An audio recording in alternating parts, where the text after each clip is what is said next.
নমস্কার, জয় জগন্নাথ। ମୁଁ ସ୍ମିତା। ବିଶ୍ୱ ନିୟନ୍ତା କାଳିଆ ଠାକୁରଙ୍କ ଉପରେ ଆଧାରିତ ଆମର ସ୍ୱତନ୍ତ୍ର କାର୍ଯ୍ୟକ୍ରମ ନଟିଆ ନାଗର ହଟିଆ ଠାକୁରର ଆଉ ଏକ ସୁନ୍ଦର ଅଧ୍ୟାୟକୁ ଆପଣମାନଙ୍କୁ ସ୍ୱାଗତ କରୁଛି। ଓଡ଼ିଶାରେ 12 ମାସରେ 13 ପର୍ବ ହେଉଥିବା ବେଳେ ଶ୍ରୀଜୀଉଙ୍କ ପ୍ରତ୍ୟେକଟି ଲୀଳା ସତରେ ଅବର୍ଣ୍ଣନୀୟ। ମହାପ୍ରଭୁ ଶ୍ରୀ ଜଗନ୍ନାଥ ପ୍ରତ୍ୟେକ ପର୍ବରେ ଭକ୍ତଙ୍କ ସହିତ କରିଥାନ୍ତି ମାନବୀୟ ଲୀଳା। ଆଉ ଆସନ୍ତା କାଲି ହେଉଛି ଜ୍ୟେଷ୍ଠ ମାସ ଶୁକ୍ଳ ପକ୍ଷ ପୂର୍ଣ୍ଣମୀ ତିଥି ଅର୍ଥାତ୍ ଦେବସ୍ନାନ ପୂର୍ଣ୍ଣିମା। 108 ଗରା ସୁବାସିତ ଜଳରେ ସ୍ନାନ କରିବେ ଚତୁର୍ଦ୍ଧାମୂରତି ଏବଂ ସ୍ନାନ ପରେ ଦୁର୍ଲଭ ହାତୀ ବେଶରେ ଦର୍ଶନ ଦେବେ ଚତୁର୍ଦ୍ଧାମୂରତି। ଆଉ ଏହି ଦିବ୍ୟ ସ୍ନାନ ଯାତ୍ରା ଦେଖିବାକୁ ଶ୍ରୀକ୍ଷେତ୍ରରେ ଲାଗିବ ଭକ୍ତଙ୍କର ଗହଳି। ତେବେ ଚାଲନ୍ତୁ ଆଜିର ଅଧ୍ୟାୟରେ ମୁଁ ଆପଣଙ୍କୁ କହିବି ଏହି ପବିତ୍ର ଦେବସ୍ନାନ ପୂର୍ଣ୍ଣିମା ସହିତ ହାତୀ ବେଶ ପଛରେ ଲୁଚି ରହିଥିବା କାହାଣୀ ସମ୍ପର୍କରେ। ଆସନ୍ତା କାଲି ହେଉଛି ଜ୍ୟେଷ୍ଠ ମାସ ଶୁକ୍ଳ ପକ୍ଷ ପୂର୍ଣ୍ଣିମା ତିଥି ଅର୍ଥାତ୍ ପବିତ୍ର ଦେବସ୍ନାନ ପୂର୍ଣ୍ଣିମା ବା ସ୍ନାନ ଯାତ୍ରା। ଏହି ଦିନ ଶ୍ରୀମନ୍ଦିରରୁ ବାହାରି ସ୍ନାନ ବେଦୀରେ ମହାସ୍ନାନ କରିବେ ଚତୁର୍ଦ୍ଧାମୂରତି। ମହାପ୍ରଭୁ ଜଗନ୍ନାଥ ବଡ଼ ଭାଇ ବଳଭଦ୍ର ଏବଂ ଭଉଣୀ ସୁଭଦ୍ରା ବିଶ୍ୱବାସୀଙ୍କୁ ଦର୍ଶନର ସୁଯୋଗ ଦେବାକୁ ପ୍ରତିବର୍ଷ ରଥଯାତ୍ରାରେ ଯାଇଥାନ୍ତି। କିନ୍ତୁ ଏହା ପୂର୍ବରୁ ମହାପ୍ରଭୁ ସ୍ନାନ ବେଦୀରେ ମହାସ୍ନାନ କରିଥାନ୍ତି।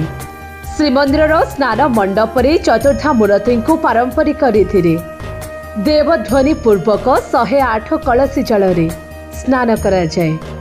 ତେବେ ବର୍ଷକରେ ଥରୁଟିଏ ଶ୍ରୀ ଜଗନ୍ନାଥ ଭାଇ ଭଉଣୀଙ୍କ ସହିତ ଜଳ ସ୍ନାନ କରନ୍ତି ଏବଂ ଅନ୍ୟ ସମୟରେ ତାଙ୍କୁ ମନ୍ତ୍ର ସ୍ନାନ କରାଯାଏ। ଆଉ ଏହି ଦିନକୁ ଶ୍ରୀ ଜଗନ୍ନାଥଙ୍କର ଜନ୍ମଦିନ ରୂପରେ ମଧ୍ୟ ପାଳନ କରାଯାଏ।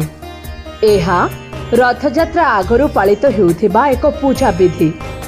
ସୁନା କୂଅରୁ 108ଟି ରୂପା ପିଙ୍ଗଳ ବା ଗରାରେ ପବିତ୍ର ଏବଂ ସୁବାସିତ ଜଳରେ ରୀତି ନୀତି ନିର୍ଘଣ୍ଟ ହୋଇଥିବା ସମୟ ଅନୁସାରେ ଚତୁର୍ଦ୍ଧାମୂରତି ଭକ୍ତଙ୍କ ସହିତ ମାନବୀୟ ଲୀଳା କରିଥାନ୍ତି। ପ୍ରତିମା ମାନଙ୍କୁ ଧାଡ଼ି ପହଣ୍ଡିରେ ଘଣ୍ଟ ଘଣ୍ଟା କରତାଳ ମୃଦଙ୍ଗ ଖୋଳ ଏବଂ ବିଜେ କାହାଳୀ ସହିତ ସ୍ନାନ ବେଦୀକୁ ବିଜେ କରାଯାଏ। ବଡ଼ ଭାଇ ବଳଭଦ୍ରଙ୍କୁ 33 ଗୋଟି, ମହାପ୍ରଭୁ ଜଗନ୍ନାଥଙ୍କୁ 35 ଗୋଟି, ଭଉଣୀ ଦେବୀ ସୁଭଦ୍ରାଙ୍କୁ 22 ଗୋଟି ଏବଂ ସୁଦର୍ଶନଙ୍କୁ 18 ଗୋଟି ଗରାରେ ସ୍ନାନ କରାଯାଏ। ଏହି ଦେବନୀତିକୁ ପବିତ୍ର ଦେବସ୍ନାନ ପୂର୍ଣ୍ଣିମା କୁହାଯାଏ। ତେବେ ଦାରୁ ବ୍ରହ୍ମଙ୍କ ଲୀଳା କ୍ଷେତ୍ର ପୁରୁଷୋତ୍ତମ କ୍ଷେତ୍ର ପୁରୀରେ ମହାପ୍ରଭୁଙ୍କ ସ୍ନାନ ଉତ୍ସବ ବା ମଞ୍ଚ ସ୍ନାନ ଏକ ଶାସ୍ତ୍ରୀୟ ଭିତ୍ତିଭୂମିର ଲୀଳା। ମହାପ୍ରଭୁଙ୍କ ଆବିର୍ଭାବ ପରେ ପ୍ରଥମେ ଏହି ସ୍ନାନ ହୋଇଥିବାରୁ ଦାରୁ ବ୍ରହ୍ମଙ୍କ ଆଦ୍ୟ ଲୀଳା ବୋଲି ଏହାକୁ କୁହାଯାଏ। ମହାପ୍ରଭୁ ଦାରୁ ବ୍ରହ୍ମ ରୂପ ଧାରଣ କରିବା ପରେ ପ୍ରଥମ ମଙ୍ଗଳମୟ ମୁହୂର୍ତ୍ତରେ ମହାରାଜା ଇନ୍ଦ୍ରଦ୍ୟୁମ୍ନ ଏହି ସ୍ନାନ ଲୀଳା କରାଇଥିଲେ ବୋଲି କଥିତ ରହିଛି। କିନ୍ତୁ ସେତେବେଳେ ସ୍ନାନ ମଣ୍ଡପ ନଥିବାରୁ ଏକ କାଠର ମଞ୍ଚ ନିର୍ମାଣ କରାଯାଇ ତାହାରି ଉପରେ ସ୍ନାନ ବିଧି ସମାପନ ହୋଇଥିଲା। ସେଥିପାଇଁ ଏହାକୁ ମଞ୍ଚ ସ୍ନାନ ବୋଲି କୁହାଯାଇଥାଏ। ଶାସ୍ତ୍ର ଅନୁସାରେ 108 ସୁନା କଳସରେ ଅଭିମନ୍ତ୍ରିତ ପବିତ୍ର ଜଳରେ ଦାରୁ ବ୍ରହ୍ମଙ୍କ ଆଦ୍ୟ ସ୍ଥାନ ଲୀଳା ସମାପନ ହୋଇଥିଲା। ସେହି ଶାସ୍ତ୍ରୀୟ ମତକୁ ଅନୁସରଣ କରି ଆଜି ବି ସେହିପରି ସ୍ନାନ ଯାତ୍ରା ଅନୁଷ୍ଠିତ ହେଉଅଛି। ଏହାକୁ ପ୍ରତ୍ୟକ୍ଷ ଅବକାଶ ବୋଲି କୁହାଯାଇଥାଏ। ଆଉ ଏହି ଦିନ ଚତୁର୍ଦ୍ଧାମୂରତି ସ୍ନାନ ପରେ ଗଜାନନ ବେଶ ବା ହାତୀ ବେଶରେ ଭକ୍ତମାନଙ୍କୁ ଦର୍ଶନ ଦେଇଥାନ୍ତି। ଏହି ଦିନ ରାଘବ ଦାସ ମଠ ପକ୍ଷରୁ ଦେବୀ ସୁଭଦ୍ରାଙ୍କୁ ଫୁଲ ଚୂଳ ଚନ୍ଦ୍ରିକା ଏବଂ ଛତ୍ରୀ ନାଘି କରାଯାଇ ବେଶ କରାଯାଏ। ଗୋପାଳ ତୀର୍ଥ ମଠ ଦ୍ୱାରା ପ୍ରଦତ୍ତ ଶ୍ରୀ ବଳଭଦ୍ରଙ୍କୁ ଗଜାନନ ବେଶ ଏବଂ ସୁଦର୍ଶନଙ୍କୁ ଚକ୍ର ଲାଗି କରାଯାଏ। ଏହି ଦିନ 3 ଧୂପ ବଦଳରେ ଗୋଟିଏ ଧୂପ ଦିଆଯାଏ। ତେବେ ଏହି ଗଜ ବେଶ ପଛରେ ଲୁଚି ରହିଛି ଏକ କିମ୍ବଦନ୍ତୀ। କୁହାଯାଏ ମହାରାଷ୍ଟ୍ରର ଏକ ବ୍ରାହ୍ମଣ ଗଣପତି ଭଟ୍ଟ ଥରେ ଶ୍ରୀକ୍ଷେତ୍ରର ମହିମା ବିଷୟରେ ଶୁଣି ମହାପ୍ରଭୁଙ୍କ ଶ୍ରୀ ଜଗନ୍ନାଥଙ୍କ ଦର୍ଶନ ପାଇଁ ଆସିଥିଲେ। से भगवान गणेशंकर भक्त थिले।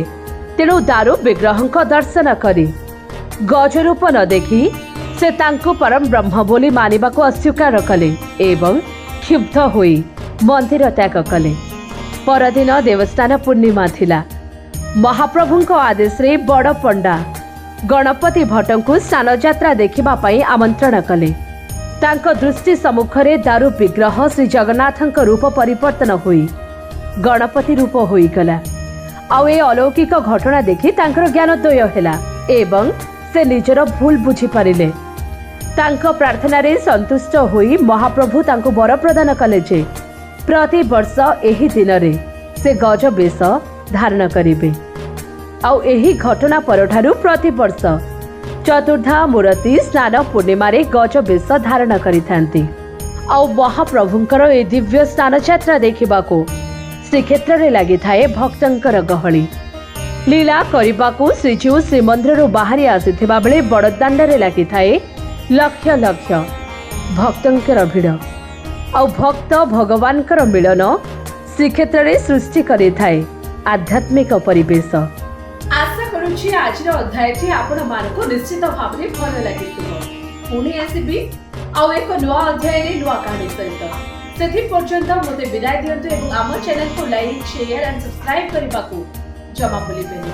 रहुछि नमस्कार।